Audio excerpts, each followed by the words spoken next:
নমস্কার বন্ধুরা, আশা করি আপনারা সবাই ভালো আছেন। আবার একটি ভিডিওতে আপনাদের সঙ্গে উপস্থিত হলাম। আজকে এই বিষয়বস্তু বৃশ্চিক রাশির জন্য খুবই গুরুত্বপূর্ণ, কারণ আজকে আলোচনা করব বৃশ্চিক রাশির মার্চ 2024 থেকে শুরু করে ডিসেম্বর 2024 পর্যন্ত এই 10 মাসের 10 গুরুত্বপূর্ণ ভবিষ্যৎবাণী আপনাদের উদ্দেশ্যে করব বন্ধুরা, যা আপনার জীবনকে অনেকটা বদলে দিতে পারে। মনোযোগ সহকারে ভিডিওটি প্রথম থেকে শেষ অবধি দেখুন। আপনি যদি বৃশ্চিক রাশির জাতক জাতিকা হন, তো ভিডিওটি যদি ভালো লাগে পারলে চ্যানেলটিকে সাবস্ক্রাইব করে আমাদের সঙ্গে থাকুন, এবং সাবস্ক্রাইবের পাশে যে বেল আইকনটি রয়েছে অবশ্যই প্রেস করে রাখবেন, কারণ এই ধরনের ভিডিও নোটিফিকেশন তাহলে আপনি পেয়ে যাবেন। আসি মেন আলোচনা।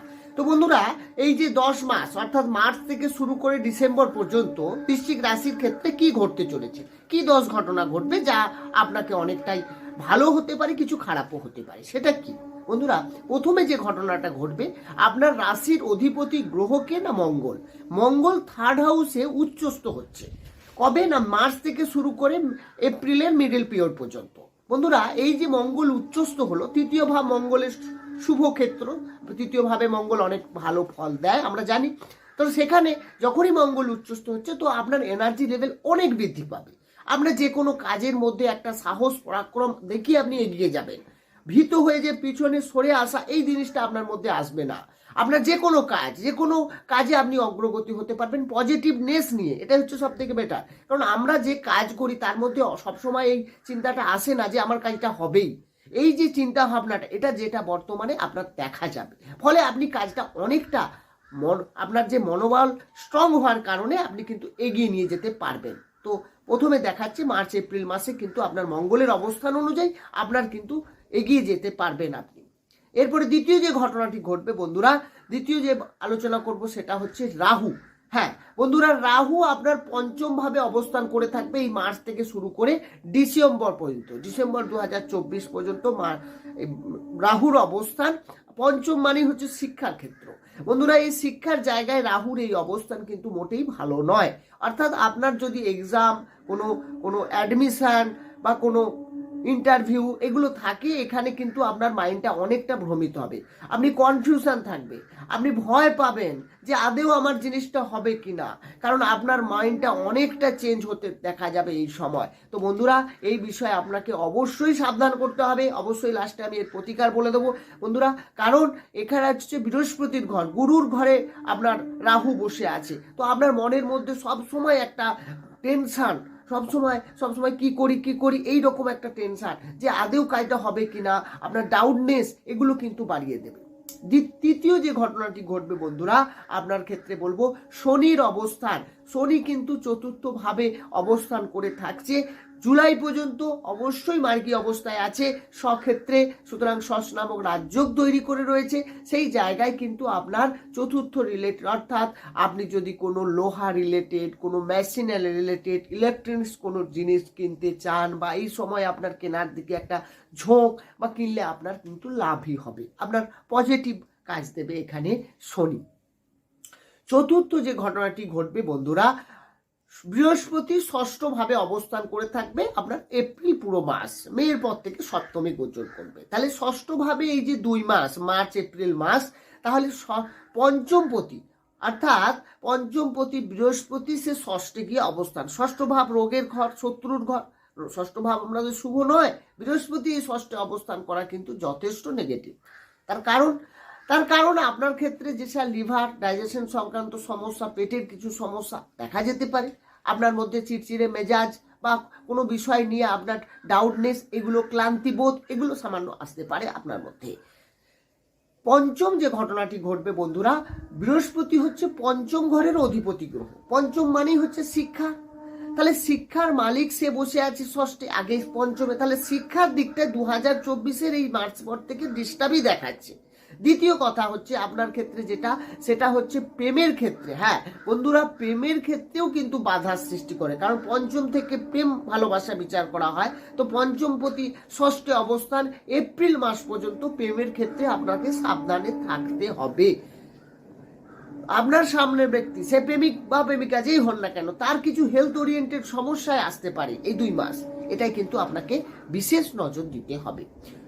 ষষ্ঠ যে ঘটনাটি ঘটবে, বৃহস্পতি কিন্তু মে মাসে সে কিন্তু গোচর করে যাবে কোথায় না, বৃহস্পতি গোচর করে যাবে সপ্তম ভাবে। সপ্তম ভাবে গোচর করা মানেই সে কিন্তু একাদশ আপনার রাশি এবং তৃতীয় ভাবের উপরে দৃষ্টি দেবে। তাহলে সপ্তম ভাব থেকে কি বিচার করা হয়? সপ্তম ভাব থেকে আপনার ফ্যামিলি লাইফ, আপনার বিবাহিত জীবন বিচার করা হয়। তাহলে যাদের বিয়ে হচ্ছিল না অনেকদিন ধরে, বিয়ের চেষ্টা করে হচ্ছে না, বাধার সৃষ্টি হচ্ছে, সে অবিবাহিতদের বিয়ের যোগ তৈরি হবে, প্রথম কথা। দ্বিতীয় হচ্ছে বিবাহিত জীবনে কোনো মিসআন্ডারস্ট্যান্ডিং থাকলে সেটা দূর হবে, দুজনের মধ্যে ফিলিং ভালো থাকবে, দুজনে কোনো ডিসিশন নিতে পারেন, আপনার সেই ডিসিশনটা অনেক সাকসেস লাভ করবে এই সময়। বিশেষ করে মে থেকে শুরু করে ডিসেম্বর পর্যন্ত ফ্যামিলি লাইফ কিন্তু আপনার অনেক বেটার দেখাচ্ছে। সপ্তম যে ঘটনাটি ঘটবে বন্ধুরা, তাহলে বৃহস্পতি যখনই তাহলে সপ্তমে যাচ্ছে, সপ্তম থেকে কিন্তু বিজনেসও বিচার করা হয়, ব্যবসা বিচার করা হয়। পার্টনারশিপ ব্যবসার ক্ষেত্রে অনেক বেটার রেজাল্ট দেবে এই সময়। আপনি নতুন করে ব্যবসা এই সময় শুরু করতে পারেন। এছাড়া কাপড় থেকে শুরু করে, ফুড থেকে শুরু করে, কোনো সবজি, পশু বা পাখি, জীবজন্তু পালন বা আপনার কোনো স্বনিযুক্ত কোনো পেশাভিত্তিক কাজ করেন, আপনার কিন্তু ভালো হবে। ডেইলি ইনকামের কাজ যারা যুক্ত আছে, যারা যেসব ব্যক্তি, তাদের ক্ষেত্রেও ডেভেলপ দেখাচ্ছে।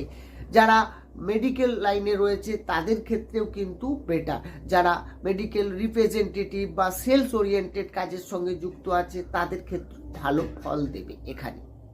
বৃহস্পতির দৃষ্টি, এবার যে অষ্টম ভবিষ্যৎবাণী করব, অষ্টম যে ঘটনাটি ঘটবে, তাহলে বৃহস্পতির দৃষ্টি কোথায় থাকছে? বৃহস্পতির দৃষ্টি আপনার একাদশ ভাবে থাকছে। একাদশ মানে লাভ স্থান, আয় স্থান।